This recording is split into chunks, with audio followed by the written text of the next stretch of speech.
Welcome, modern day mystics, fellow truth seekers, James and Justin back again. And today we have another special guest for you. We've got the most popular rabbi on YouTube, Rabbi Manis Friedman, from his channel, It's Good to Know. Now, he is a world-renowned author, counselor, lecturer, and philosopher. So I'm sure we are going to get into some great conversation today. We've got some good questions lined up. Yeah. Well, anyway, guys, we won't keep you waiting. Let's get into it.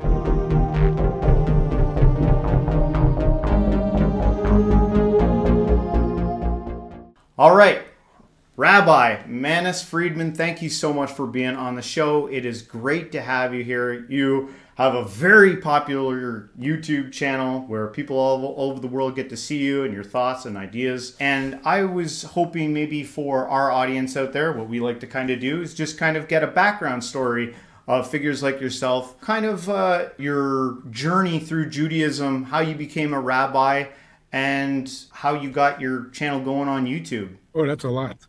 I was educated in the Chabad philosophy of Judaism. That's a Chassidic group started in Russia like 200 years ago and revolutionized the philosophy or the theology of Judaism. And it is so rich and so relevant to today's life that I just couldn't wait to get the message out, because it's universal. It's just everyone needs to know this, because it'll make your life a whole lot better very quickly. I know that sounds like a salesman's pitch, but it's obviously true, because it is so popular on YouTube and on other outlets. People all over the world. There doesn't seem to be any cultural or religious barriers. So I couldn't wait to become not so much a rabbi, but more of a teacher, of an influencer, of a sharer of ideas.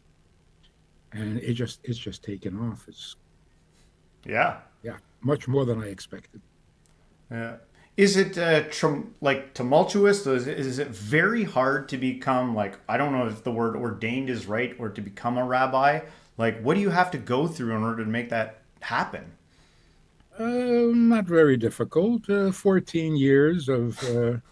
It's like a doctor. Yeah. Of heavy study. And then you get tested. And if your information is good, if your knowledge is good, you're ordained, then you can become a decider on Jewish issues. Whoa. That's not what I do. That's not my... Oh, okay. That's an interesting thing that you just said there, decider on Jewish issues. Yeah. Can you talk a little bit more about that? Well, there are so many laws. There are 613 commandments in the Torah. So there are always these gray areas where you don't know for sure whether this is kosher or it's not kosher. Is this allowed? Is this not allowed? What about these circumstances? What about, if I can't afford, and what if I can't do it? And what if I... So there are always decisions that need to be made. So you call a rabbi, and the rabbi goes through his index of information and comes up with a precedent that, like any law. Like with discretion. Yeah, and you need a little common sense to know what people are going through and to be able to decide humanely, to make laws humane. And that's true of every set of laws. The laws of the country are very clear and very strict. Yeah. But how you apply them has to be humane. Yeah. Yeah, that makes sense. I have kind of a off-the-cuff sort of rando question right out of the gate here. What do you believe is a pressing issue right now? What is something that would be important for everybody to know? For our audience, however much it is, or anybody that'll see this interview, what is something that Jewish people could use to know, that you wish was in the zeitgeist, that people knew right now? What is a pertinent piece of information regarding this and Judaism? I can tell you what it's not. That works. It's not politics. It's not the environment. Okay. It's not Corona. Yeah. Yeah. It's something much, much bigger. Let's start it this way. Stay spiritual scares a lot of people. Huh. Because the word Really? spiritual, Yeah. what in the world? When we get into this weird stuff, Yeah. talking about black magic, what are we talking about here? What is spiritual? So the way we see it is that it's really divided into three realities: the physical, the spiritual, and the godly. So the spiritual and the physical need to be harnessed in the service of God. But spiritual itself is not necessarily godly, because spiritual can be very evil. Some of the most evil people in history were spiritualists. They were psychic, they were whatever. So spiritual doesn't really describe godliness. In fact, if you just go by the first words of the Torah, in the beginning God created heaven and earth. Heaven means the spiritual. Earth is the earthy. So the spiritual and the earthy, were both created by God. And they both are tools that can be used for the good and they can be used for the bad. Mm. So spiritual really is a part of creation.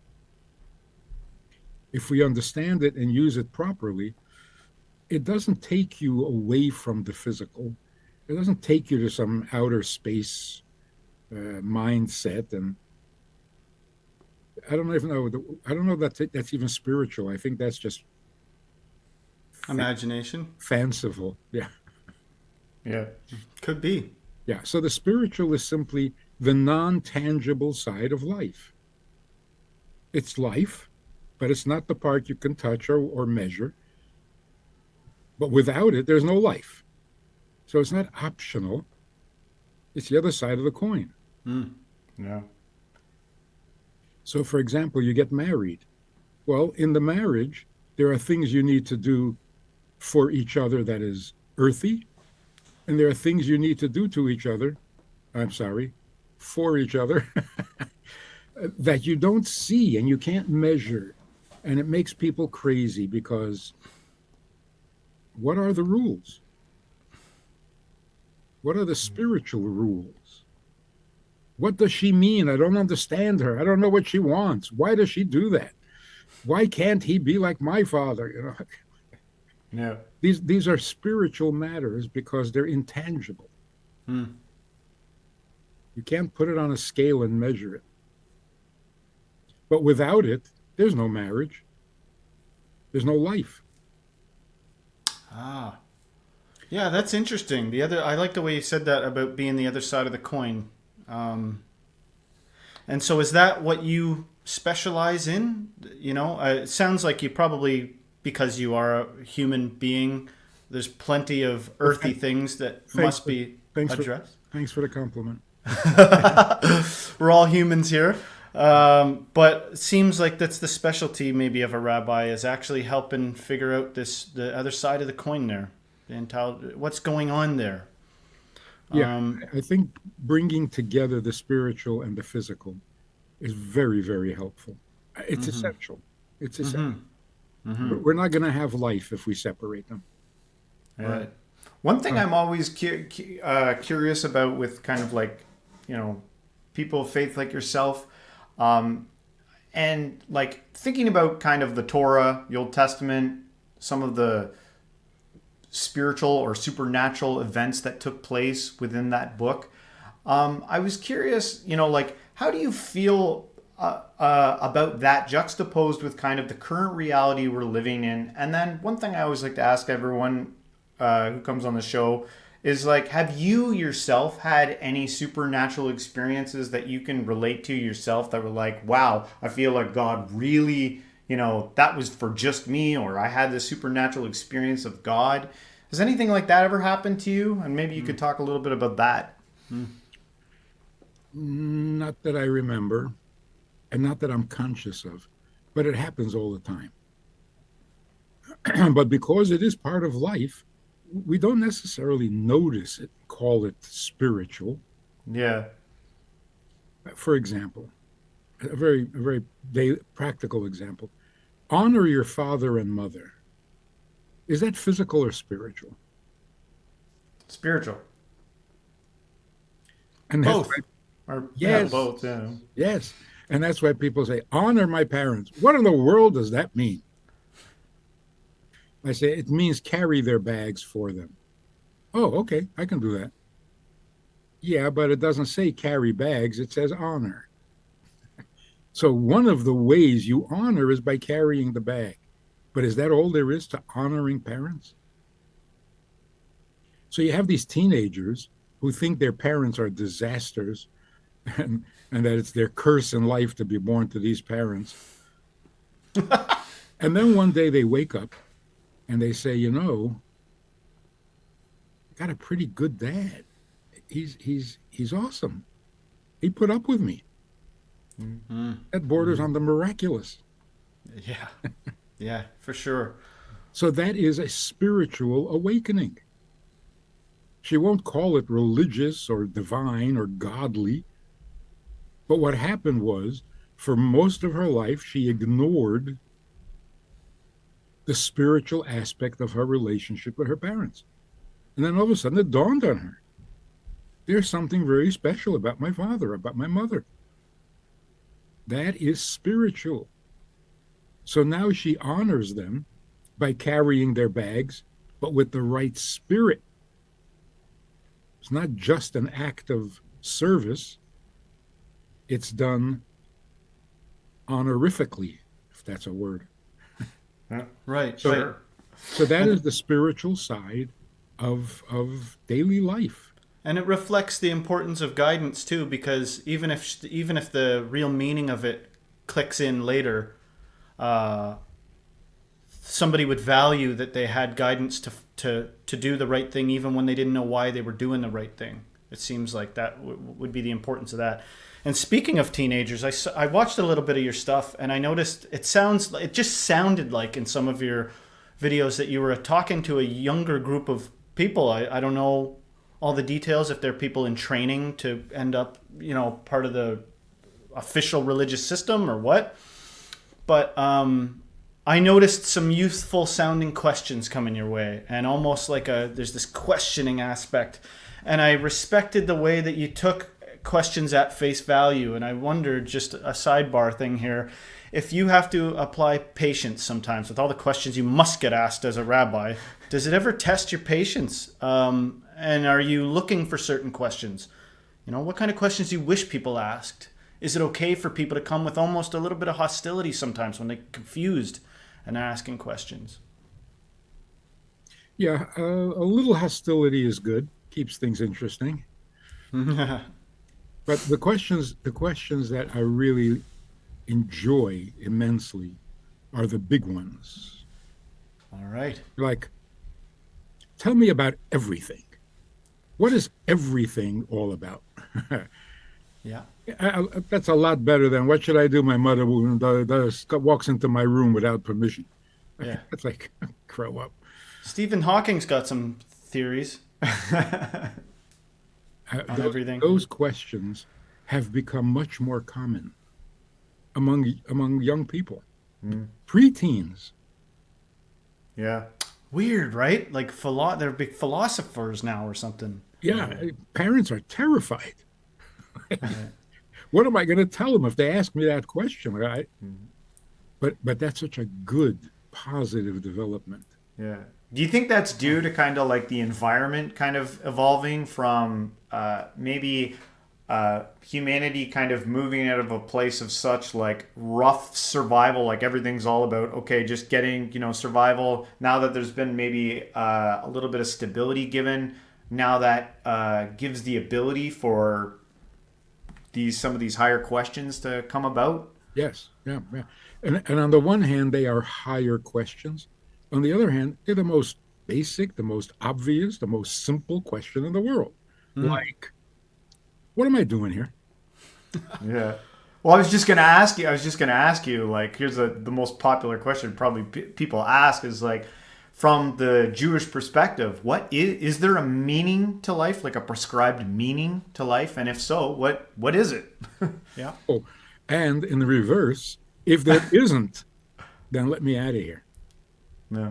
If there is no meaning to life, then I can't stand being alive.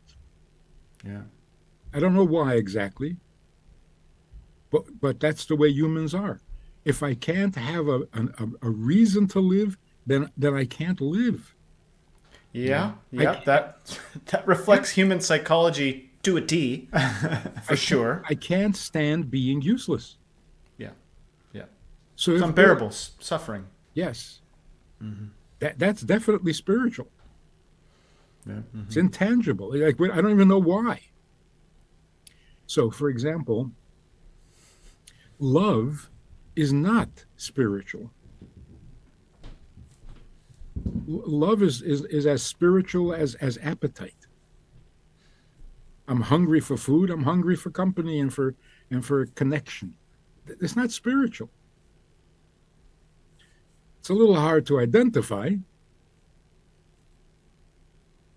but more like gardening. art. Art. Yeah. Yeah, you look at a piece of art and you think, they couldn't find the they couldn't find the painter to hang, so they hung the painting. So love can be very selfish, like any appetite. I mean, hunger is also an intangible. Describe hunger. Yeah. No, I'm not going to describe hunger. Give me something to eat. Yeah. It's an appetite. It's yeah. So why do we seek meaning? And we always have. Always.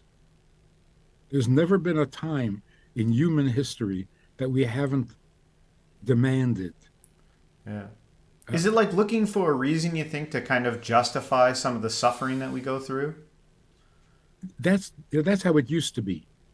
When the suffering was huge, we suddenly became philosophers. Like, why? Job, why? But when things are good, we don't bother asking. Today, we're asking it even when it's good. So Yeah. it's an Yes. improvement. Now it's a real question, not a painful, call for help. It's a real question. So it works out like this. I don't know why it took us thousands of years to figure this out. You got to make a living, right? You got to plow the fields. You got to put in the seed. You got to harvest. Why? Because the winter is coming. And if we don't have the food, we're going to die. Well, that motivated people. Yeah. Even today, we think, death is the ultimate motivation.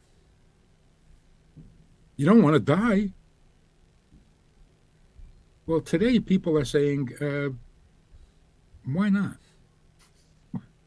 Yeah. We dare to ask that question. Like, why not?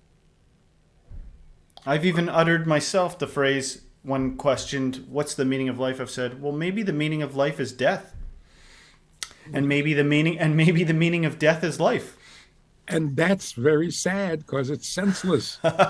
Well, hang on. I say it in terms of a lot of the suffering that I see grappled with. Like there's an old parable of a guy that came before the Buddha and he goes, what is the meaning of life other than for me to take care of my kids? I wake up every day, I go to work, I do this, I go to the church or the synagogue or whatever, and I say my alms. What is the meaning?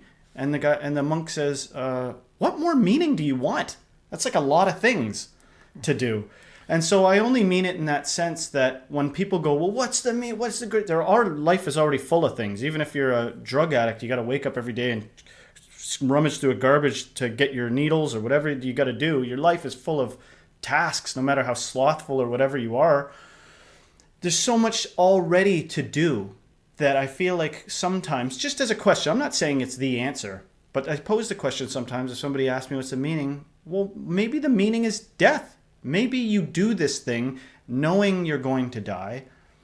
And then if you knew you were going to die, and that was that changes the flavor of your life. It's just one way of looking at it. Of course, a different way of looking at it would be to go, that is insane.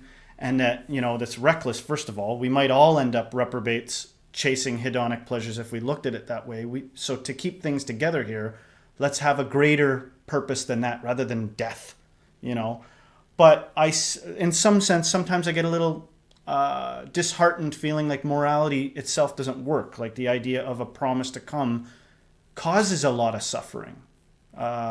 Holding ourselves in a way that's less than utterly honest has potential to cause division among people, has potential to cause suffering. So I wouldn't say that to everybody, but to some people, if they're at their wits' end, maybe they no longer want to be religious, I might suggest, well, then maybe the purpose is death, but that's okay. It doesn't mean rush into it, but maybe, anyway, I'll let you respond now. That's the best defense I can have as to why I would say something like that. But well, and it is partially true because we are living as if there is a purpose. We're just not sure what it is. Yeah. Yes. Mm. Yeah. Maybe raising children, having good children, maybe that's the purpose. But is it? Yeah. So if you go to the big picture, if tomorrow the entire world simply stops existing, not a painful apocalypse, just gone, over, done, who would care? Yeah, who's there to care? Who's there to Who's care? there to care? So what would be the tragedy? Yeah. Oh. That's a scary thought. That everything I do, including the spiritual, if it didn't exist, wouldn't make any difference. Yeah. So it's like we're chasing our own tails. It's like, you got to live. Why? Because if you don't live, then you won't be alive. Yeah. It's not making any sense at all. You got to live because you don't want to not live. I don't understand what that means even. But that living drive is pretty strong. I mean, I've known people that have been sad for long bouts of time, talked about self-harm even and stuff like that. But the drive to live is very strong. They don't do it. Some people do, and I don't mean to trigger anybody, but I'm saying I've known people that have suffered. I've known my own depths of suffering. But the drive to live is pretty strong. It's mysterious, really, at the end of the day. Well, it's so strong, actually, that even self-harm is a quest for life. Yeah. Yes, it's an idea. Really. It's not you want to stop existing. It's you want a better existence. Yeah. Yeah. So the question is why? Yeah. It's like this one woman way back when I just got out of school, and all of a sudden people are asking me questions that I have no idea why I should know the answer. But this woman comes right up to me, nose to nose, and says, I'm going to kill myself. I got it all planned. That's it. I'm finished. I'm done. Why? Because it's all meaningless. All meaningless. And naively, I said, everything is meaningless? She says, yes, everything's meaningless. I said, then why do you have to kill yourself? Just sit quietly and you'll die soon. Yeah. Yeah. Yeah. Why the dramatics? Would you have to go jump off a bridge? It's all meaningless. So just sit. Especially somebody that's calmly asking a question. That's not even somebody whose foot's caught in a bear trap. It's like, you can calmly express to me that it's meaningless and you're going to kill yourself. Just wait a sec. Yeah. Let's just wait for a second here. I mean, feel the breeze? Feel that for a second? Anything you can do to ground someone back in reality. I think that's a very wise thing that you said. But I could lose my license if I was a professional. The thing is, this painful rejection of life, if life is meaningless, tells us something about reality. Yeah. It's not a subjective individual reaction. Everyone has that reaction. So instead of give me liberty or give me death, which is only one guy who got famous for saying it, every human being will say, give me meaning or give me death. I cannot hang around if there's no meaning. There's something about the human being. I think that is the crux of to stay spiritual. In response to earlier when you said that's a scary thing, I hear that. I hear what you're saying. And, maybe that's on purpose to ward off people that are not ready for it or something like that. But we've been asked, what does stay spiritual mean? And we don't always have an answer. But I think it's to address what you said, is that primary question of give me meaning or give me death. That's got to be 99.9% of all humans that have ever existed. And for me, I suppose I can only speak for me, I'm sort of interested in the 1%. And go, wait a sec here. What if I'm not willing to say give me meaning or give me death? Because there's no shortage of meanings to grab onto. They're endless, infinite meanings to grasp onto. What's going on? What's the backdrop for all these meanings? Is it Jehovah? Is it? And so I like to hear everybody's answers, but I hope that made sense to some degree. Well, there's also to address that fearful aspect of it, There's also the kind of the individual take on it too, because there are some out there who think that meaning is found like it's whatever you make of it. It's like, I have to be here. I didn't choose to be here. I'm here. So what will I make of this? What will I do here? Rather than taking on maybe a prescribed meaning. Because there's lots of people that will point and say, like, the meaning of your life is this. Or they'll train you up to be a way. And they'll say, this is what you were designed to do. This is what you're going to do. And then that may not sit so well with everyone. And there are others who are like, well, no, I'm going to make my own meaning. I'm going to go figure this thing out. What do you think about that? Yeah, well, but again, the question is, why do you have to have meaning? Yeah. Yes. Yeah, that is the question. Yes, you are here. Yeah. Enjoy. Yeah. Why are you looking for meaning? What do you complicate everything? Yeah, that's a good Eat, drink, and be merry, and tomorrow you'll die. What's the problem? Yeah. Is that actually the answer that you're giving? No, because nobody accepts that. Right. Yeah. Right. Yes. You would That's think it's so hedonism. simple. Yeah, well, yes. Why not? Yeah. See, it seems like there is no built-in reason to look for meaning. So why do you bother with it? Stop torturing yourself. Have a good meal and enjoy yourself. What do you want? It doesn't work, though. It doesn't work. It doesn't work. It doesn't. Nope. And we always thought it's because of the pain. Mm-hmm. But it's not. Today, all of a sudden, successful people, popular people, healthy people just kill themselves. Mm-hmm. Why? And why are children asking, why am I here? What, don't you like your toys? What is your problem? You're a kid. So listen to this. This is, I think, so universal and so necessary. God created the world. Whether you believe it or not, God created the world. Whoever God is, he created the world. Why? It doesn't make sense. Of all beings, God should be the least likely to create a world because he's already perfect. He's already eternal. He's already all-powerful. Why in the world create a world? With suffering. With his suffering. People deny him, complain to him, accuse him of all sorts of things. Why? The simple answer.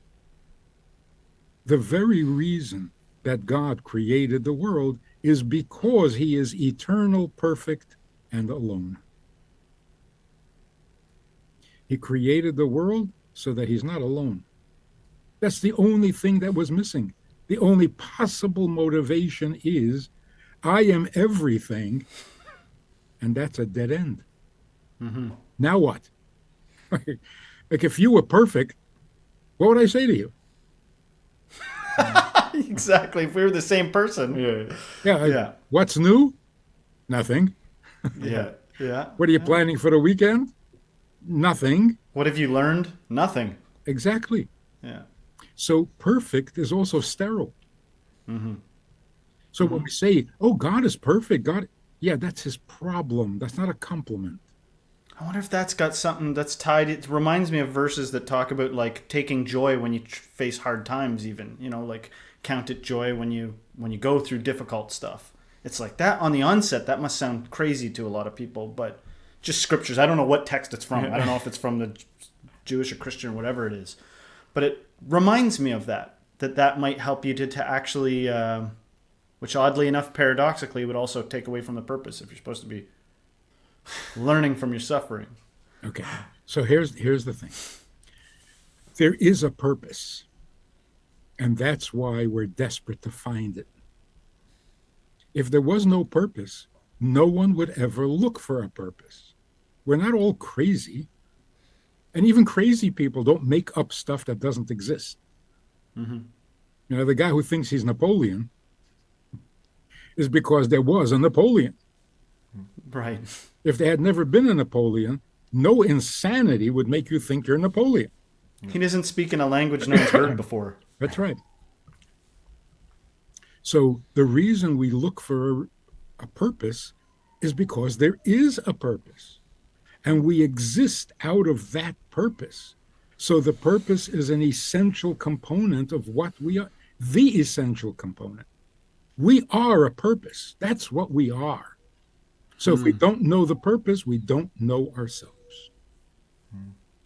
Like you would never be homesick if there was never a home. Yeah. You can't miss something you never had. Yeah. That doesn't exist. So listen to this. God created the world to not be alone. When we feel that same discomfort with being alone, that's spiritual. So for God, it's a need. For us, it's spiritual. So since we're created in God's image, he can't stand being alone, and we inherit that from him. So the rejection or the resistance to aloneness is a godly component. It's not human. Human beings would much rather be alone. Especially if they're keyed into their more hedonic side. Heck yeah. Either alone or surrounded by a bunch of yes people. Which is alone. Yeah, it really is. Yeah. So when I read it in the Torah, in the Bible, God said, it is not good to be alone. My first question was, really? Then why is everyone always demanding to be left alone? Gotta get away. Gotta get away to some remote island and Just recharge. leave me alone. Okay, I'm leaving. No, don't leave. Just clap at me while I receive some kind of an award. So what is it? What is, Billy Joel's line in the Piano Man? Oh, I'm the best thing that's since sliced bread. I don't remember the whole songs about how amazing he is. There's a very good line there. It says, it's a bar scene. It's describing a bar. It says they're sharing a drink called loneliness. Yeah. But it's better than drinking alone. Yeah. That's a good line. Wow. Yeah. Because loneliness is not the real problem. You can share loneliness. Yeah. Two lonely people sit and talk. Yeah. But then you go home and you realize, I'm not lonely. I'm alone. You can't even share that. And that is literally physically unhealthy. Yeah. It destroys your immune system. Yeah. So why do we have that? Leave me alone, but I can't stand being alone. These are the two sides. The human side of us wants to be alone. uncomplicated. I do what I want. I come when I want. I go when I want. I don't have to answer to anyone. So if I'm self-sufficient, oh, please leave me alone. Do you mind if I interject one thing? Because I just think it might be helpful even to what you're saying in terms of the being alone thing. Because I've found some, I don't know if you call it ascetic practice or some value in purposeful being aloneness. Time to meditate, ruminate, whatever. Meditate on scriptures, self-hypnosis, whatever. I found some value, and not that I deny that there could be physical consequences of being alone, that it might actually affect your immune system. We're social creatures. But I wouldn't necessarily balk at somebody who is deep in spiritual practice that, for the purposes of connecting with God, chose to be alone for like a prolonged time. I mean, they usually come back to the world with a message or something like that, or oftentimes they have. But I'm not sure that, I don't know, I guess I'm a little nitpicky. I just wanted to address the idea of being alone on purpose for spiritual practices. That's a thing too. But hopefully, that kind of meditative isolation is the pursuit of a relationship with God. Yes, that's what I mean by that. Not alone. Yeah. Yeah. If it's alone for the purpose of hedonism, like I'm going to get alone and I'm going to drink myself silly for weeks, 100%, the limits of that will become obvious quickly. But people, I think, in the pursuit of being alone can sometimes fast. That it looks on the outside like a physical deterioration, but they are pursuing godly endeavors, and that it's a different thing, in my opinion. So if God is real to you and you're pursuing a relationship with him, then of course you're not alone. Yeah. But if you just want a spiritual experience and there's no one on the other end to receive you, yes, then that spirituality is spiritual gluttony. And you can learn from that, though. Even if you went and did it, you might come back and be either a charlatan, telling people you came back and saw God. Only you will know the truth of it. Right. But sometimes you may glean even the insight like, well, even that didn't do it. I suppose I'll go back to church, or whatever the result may be. It's still a learning opportunity, I would just suggest. I think everything is. Yeah. You either learn what to do or what not to do. That's correct. Yeah. Sorry. Anyway. So here's the two sides of our personality. As humans, we don't mind being alone at all. But because we're created in God's image, there is something about us that reflects the same choice or the same preferences as God himself. God himself created us because being alone is not good. Not it's hard. On the contrary, it's much easier to be alone. Yeah. What's the goodness of it? So a guy is completely self-sufficient. He does it all by himself. He needs no one's help for anything. Is he good? He's capable. What's good about it? He's efficient in being alone. Yeah, which is very talented. But where's the goodness? Right. So God created the world in order to become united with someone other than himself. That is it. That's the entire story of existence. Now, the reason God gives us commandments, which is a terrible word, by the way, commandment. I don't know who translated from the Hebrew into commandment, because the 10 commandments in Hebrew are called the 10 statements or the 10 wordings. It had nothing to do with commandment. All right, so when God gives us a commandment, like, for example, don't murder, something simple like that, of course, he's telling us what not to do. But more than that, he's telling us something about himself. I am pro-life. So be pro-life with me. I'm not talking about abortion. I'm talking about in general. Yeah. Like, I am a creator, not a destroyer. So don't destroy. In other words, stay in step with me. Yep. Now, how do I stay in step with you? I don't have no idea where you're going. So he tells us that's the entire Bible. God is telling us where he goes, where he doesn't go, what he likes, what he doesn't like, so that we can stay in step with him. Like the Sabbath, for example.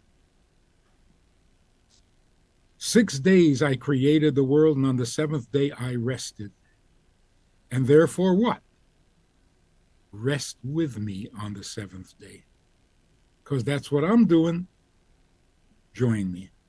During the 6 days, I'm creating. Join me. Create with me. On the seventh day I rest. Rest with me. Stay by my side. What is the point and the purpose of all of that? It sounds natural. It sounds like a natural process. A natural good relationship. Yeah, that too. Yeah. I need you, because otherwise I'm alone.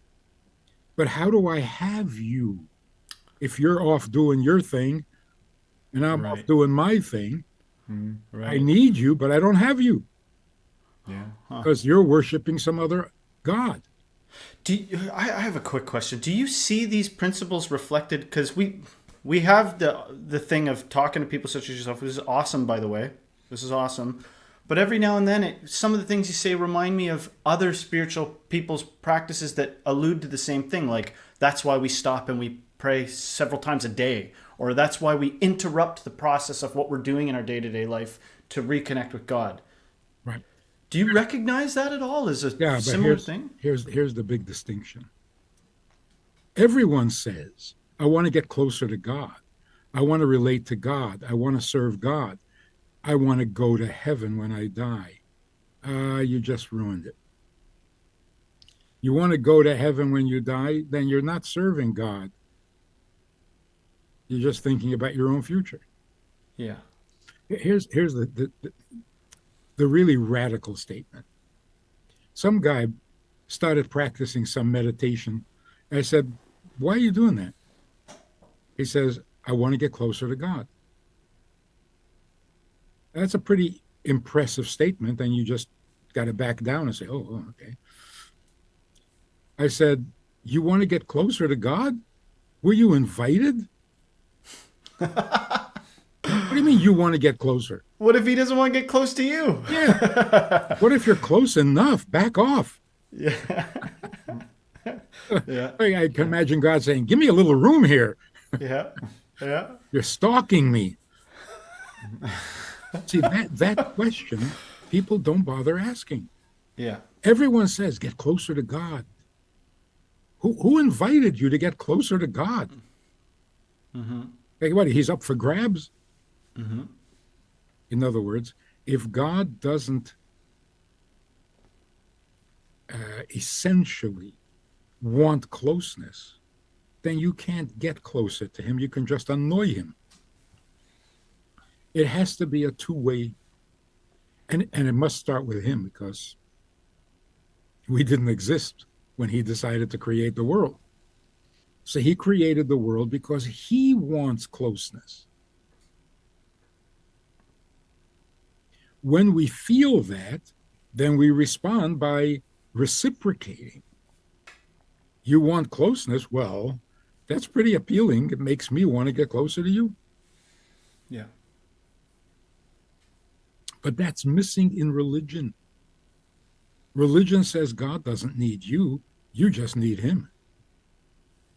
It's not a relationship. It's a dependency. That, for some reason, makes me think of what you said about heaven.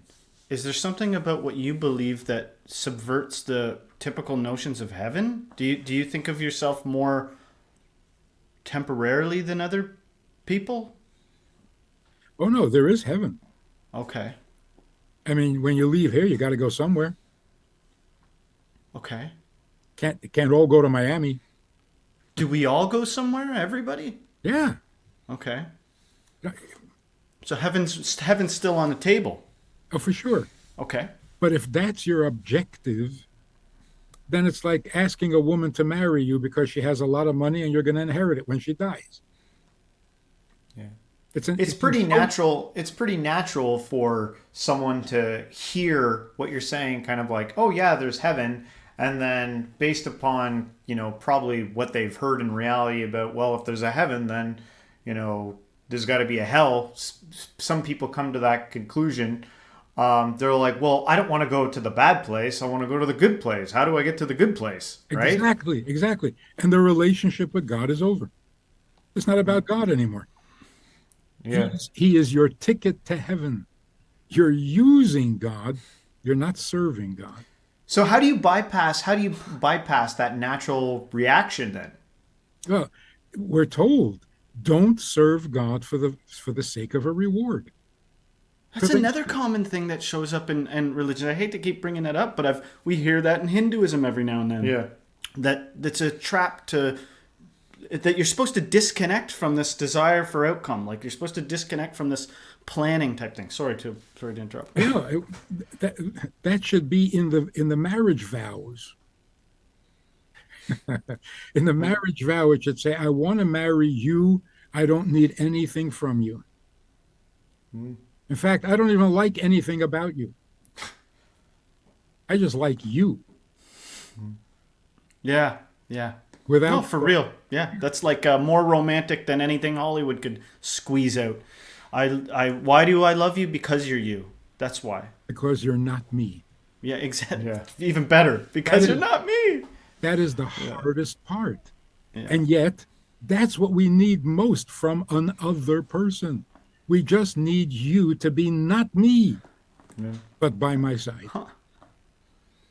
I need someone who is not me with me. Yeah. But if you're my clone, then I'm still alone. Yeah. And that's why God creates angels before he created humans. But that wasn't satisfying. Because an angel is not someone, it's just more of him. Spiritual robot. So maybe we could address the 6,000 year history gorilla in the room. So okay. With Judaism, you've done us the honor of coming on here and sharing your wisdom with us. What can everybody do? What can non-Jewish people do? What can people that are different belief, that maybe, dare I say, with a little bit of reluctancy, people even maybe, struggling with jealousy of Jewish people. They wish that they were chosen in that way. What can everybody do? What can people do that are connected to their own history? What are we supposed to do about this? Look, there's nothing wrong with yearning, even if it's for something you're never going to have. What you yearn for is a choice in life. And if you yearn for things that are unworthy, then you're dragging yourself down. If you yearn for things that are worthy, you elevate yourself, even though you won't ever get there. So yearning doesn't have to be physically possible. It's like saying, I wish I were perfect. Well, you're not going to be perfect, but if you give up yearning for it, you're losing some of your motivation or some of your... So yeah, you want to be the chosen people? That's great. Everyone should want to be chosen. Wait, can everybody be chosen? No, but everyone can serve God. Okay. We serve God as the chosen people, but everyone was created to serve him. And here's the really amazing good news. A guy says, I have the most boring job in the world. I work in an assembly line, same thing over and over. And every day I drag myself to, I hate this. It is so meaningless. What am I doing with my life? Right? If you work in a factory that produces toothbrushes, you are serving God.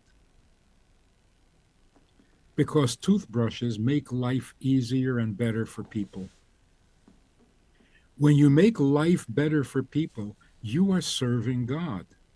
Because this is God's creation, it's God's world, and you're improving it.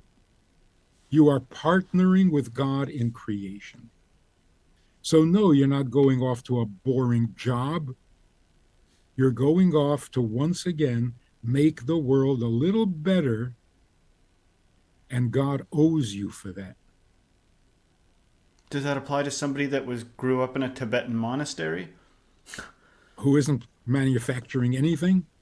Who is tied into a culture? Who's tied into a culture where I met a guy one time, and he like went to my church when I was a kid, and he goes, whatever you believe, just keep doing it. If you believe in some other religion that's not Christianity, do it with your whole heart. Just, it's okay. God will sort it out, type thing. Yeah. Is that? But I think the real question is, how is this making the world better? Yeah. Yeah. So, for example, you have this Japanese gardener who is an artist. He just loves the beauty of flowers and symmetry. And so it bothers him whenever he sees a neglected piece of land. So, without asking any questions, he simply goes ahead, pretties it up, designs it, lays it out, plants the flowers, makes it. It's beautiful. Some guy comes over to him and hands him a check. He says, "What is this?" He says, that lawn you just made beautiful, it was my lawn. So I owe you. Anything we do to make the world a little prettier and a little more livable, you're serving God. You're completing his plan, and he owes you. So don't think of it as a boring way of making a living. Mm-hmm. Think of it as there are never enough toothbrushes. You can imagine the guy who invented the bread slicing machine. Yeah. He's a saint. What would we do without that? Without sliced bread, Right. Right. So anything you do that makes the world better, you invented the electric toothbrush, straight to heaven. You're going straight to heaven.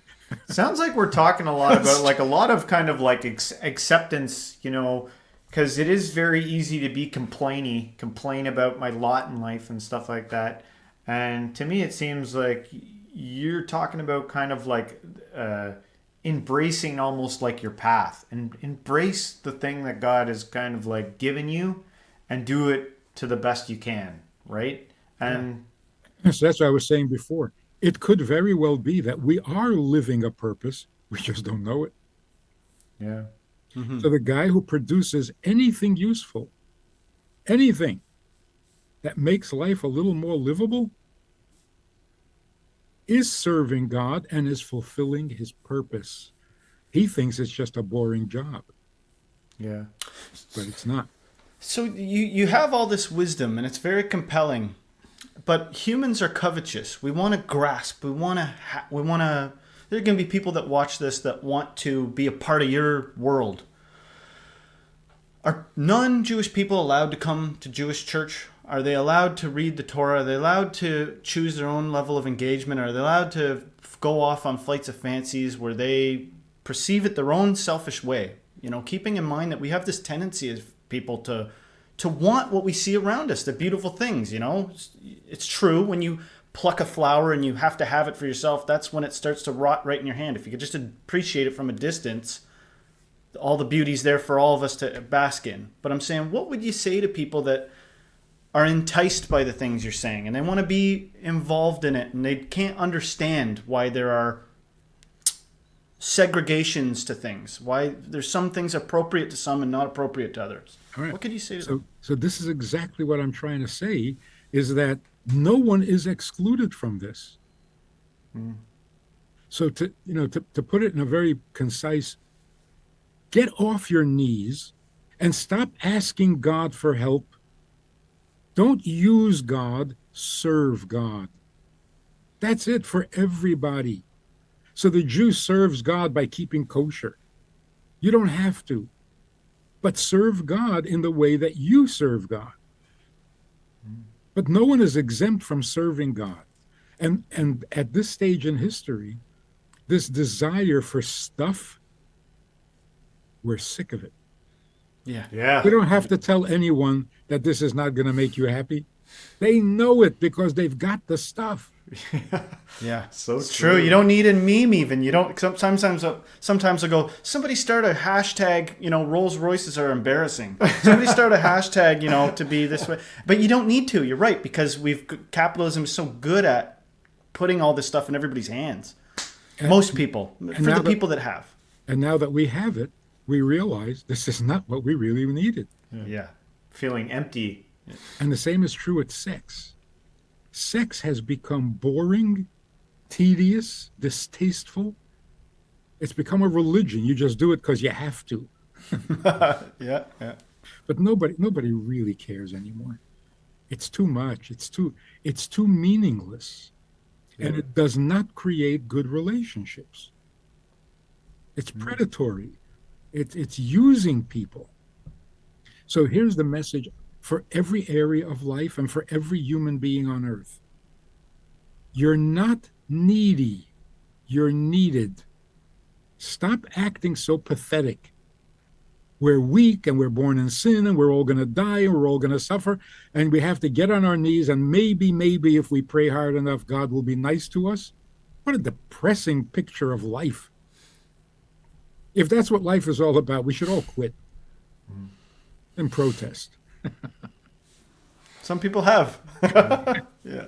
So do you see a global shift then with kind of some of the things that we've talked about? I'd like to hear your take on, like, globally, what do you think is happening right now? Okay. So number one, we started saying before, number one is death doesn't motivate us anymore.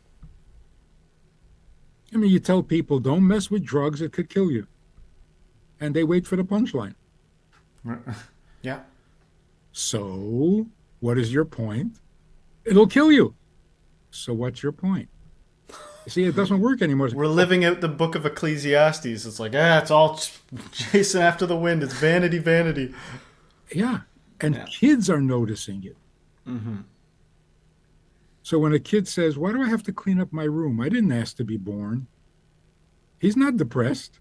My son said something to me. He goes, if you just give me endless screen time, because we limit how much time they have on the screen. He goes, if you just give me endless screen time, you'll watch. I'll get bored of it. And then we've done it before and let him. And then he's on the swing in the backyard and we're like, something unsettling about him resolving that to himself. But but that's kind of where we are as a people at, is like, yeah, you give me endless pleasure, I'm going to see the limits of it. And I have. And now what?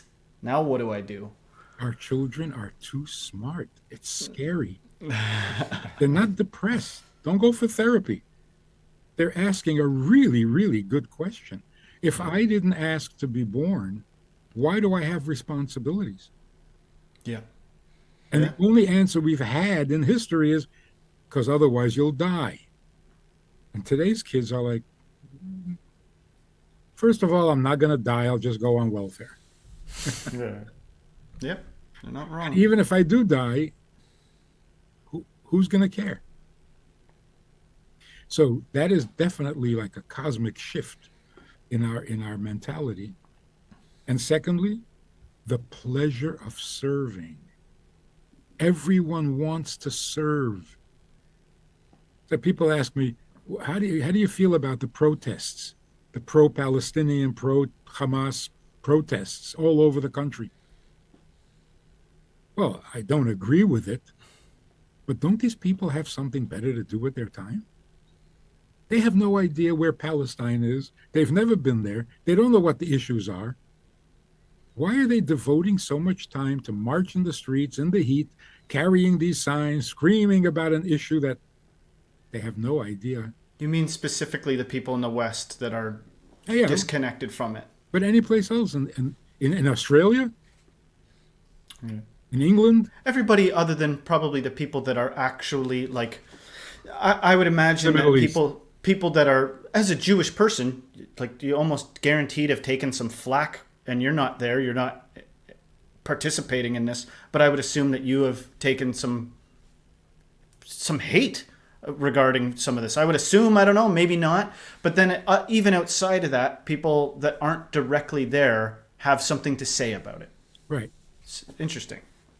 And if something else would come up, they would shift immediately and take Which they do, which yeah, everyone does. take on another cause. So obviously, all they want is a cause, any cause. So if I would say to them, why are you walking the streets? Why go home and make supper? No. Taking care of myself is a dead end. I want a cause. I want to stand for something. And that's again a sign of our times. We want to serve a cause or serve others more than we want to take care of ourselves, despite the pop psychology messages, love yourself, validate yourself, take care of yourself, do for yourself. It's sickening. It's producing narcissism. And like your son says, we're already sick of it. Yeah, narcissism and paranoia. I mean, that's the other side of the coin of narcissism is crazy levels of paranoia. Because you can't be that self-involved without regarding the others as threats to your indulgence in narcissism. Or a convenient cause. Oh, I stand for something. I'm serving a cause. Yeah. I marched for hours. What were you marching for? What was the difference? Yeah. So another way of putting it is, this is the pre-messianic adjustment that the world makes so that when Messiah comes, his message will be readily, gratefully accepted.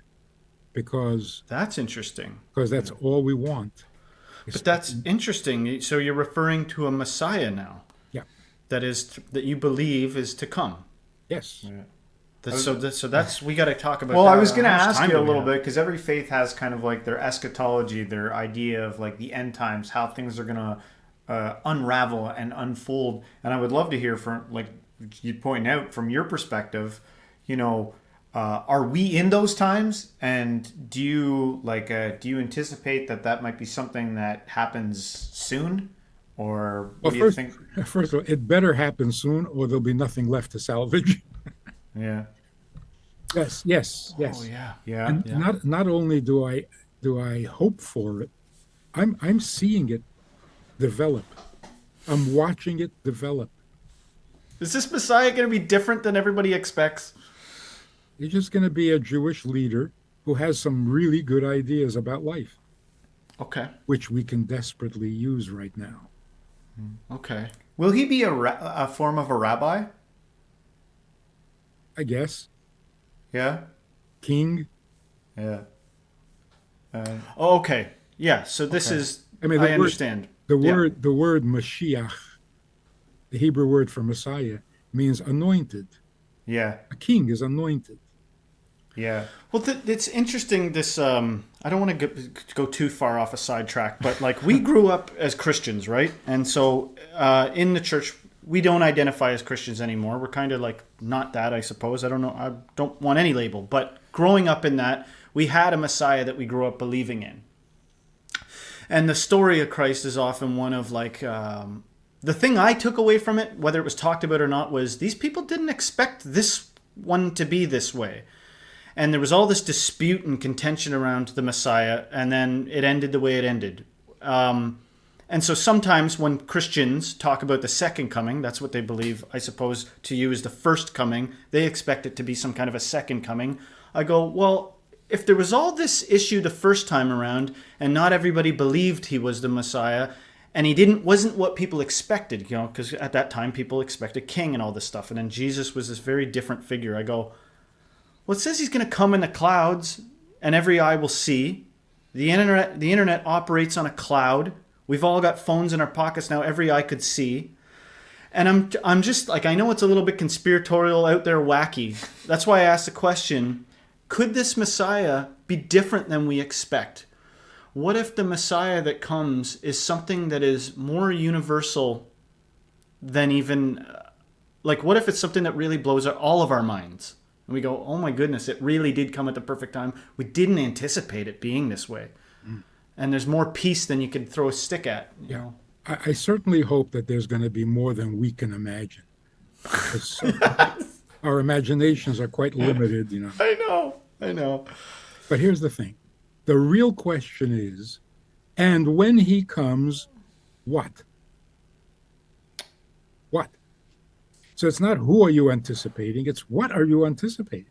Yeah. Yeah. So if when he comes, we will all repent and go to heaven, that doesn't explain why we've been here, why we've suffered, why we've worked, why we've toiled, doesn't explain that.